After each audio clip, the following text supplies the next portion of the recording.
ओम शांति। आज 19 अगस्त 2022 और आज है श्री कृष्ण की जन्माष्टमी। सभी को जन्माष्टमी की बहुत बहुत हार्दिक मुबारक, बधाइयां, शुभकामनाएं। अक्सर मनुष्य के मन में ये प्रश्न जरूर उत्पन्न होता है कि श्री कृष्ण के साथ जन्म जयंती या श्री कृष्ण रात को 12 बजे जन्मे, फिर कृष्ण रात्रि नहीं कहते हैं, जन्माष्टमी क्यों कहते हैं?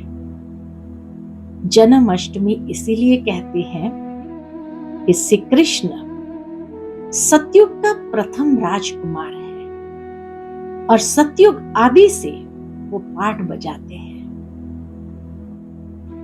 84 जन्म के इस चक्र में 8 जन्म सतयुग के होते हैं और श्री कृष्ण के 8 जन्म सतयुग के बहुत श्रेष्ठ और सुंदर होते हैं। और इसीलिए हम सभी श्री कृष्ण की एक जन्म की जयंती नहीं मना रहे हैं, लेकिन हम सभी भारतवासी द्वापर से लेकर कलयुग अंत तक 8 जन्म की जयंती बड़े धूमधाम से मनाते हैं। इतनी विशेष आत्मा जो है, परंतु कहीं न कहीं लोगों ने ये समझ लिया कि श्री कृष्ण तो द्वापर युग में आए, तो द्वापर युग में 8वां बच्चा होने कारण या अष्टमी के दिन पैदा हुए इसीलिए अष्टमी मनाते हैं?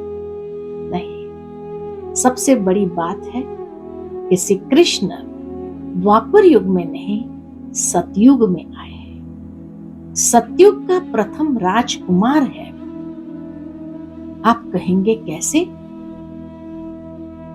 एक भजन भक्ति मार्ग में हम सभी ने गाया है, श्री कृष्ण गोविंद हरे मुरारी, हे नाथ नारायण नमः वासुदेवा।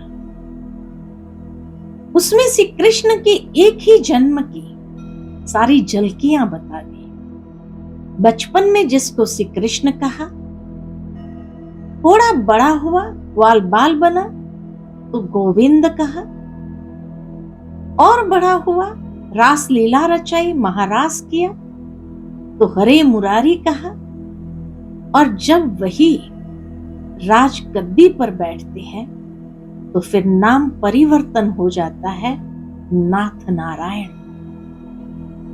श्री कृष्ण नहीं रहता, इसीलिए श्री कृष्ण का बड़ा स्वरूप नहीं और श्री नारायण का बचपन का स्वरूप नहीं। तो वही श्री कृष्ण जब राजगद्दी पर बैठते हैं तब वही नाथ नारायण कहलाए जाते हैं। और अगर श्री नारायण सतयुग आदि में हो, इसीलिए तो श्री नारायण के साथ शब्द जुड़ता है सत्यनारायण या सूर्य नारायण, अर्थात श्री नारायण सतयुग के महाराजा थे, सूर्यवंशी थे, तो फिर उसका बचपन का स्वरूप द्वापर युग में कैसे हो सकता है?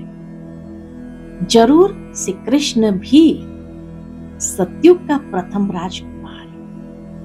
इसीलिए श्री कृष्ण के जन्म के विषय में कई कहानियां भी है। दिखाते हैं कि पीपल के पत्ते पर श्री कृष्ण अंगूठा चूसता हुआ इस संसार में आया।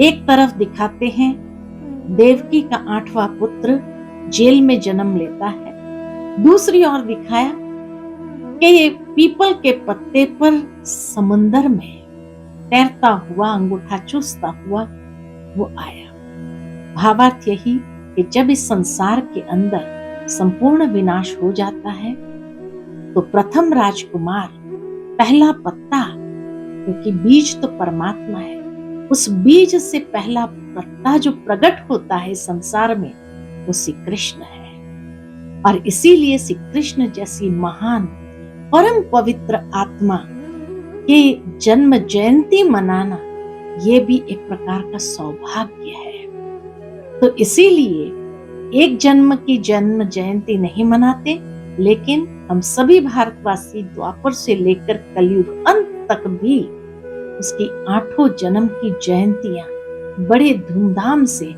मनाते हैं। तो ये है अष्टमी का राज कि 8 जन्म की जयंती, वो 8 जन्म उसके कितने सुंदर, श्रेष्ठ, पवित्र है।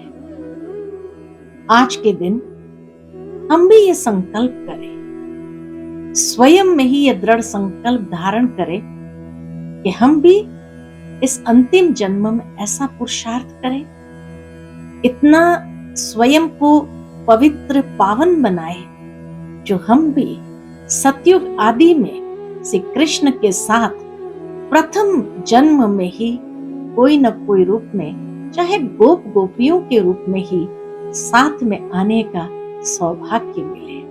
क्योंकि श्री कृष्ण अकेला तो नहीं था, पूरी राजधानी थी, तो उस राजधानी में जन्म लेना भी कितना सौभाग्य है। तो ये दृढ़ संकल्प करके ऐसा पुरुषार्थ करें और पुरुषार्थ करके जीवन का सुख प्राप्त करें। यही सबको शुभकामनाएं, शुभ भावनाएं।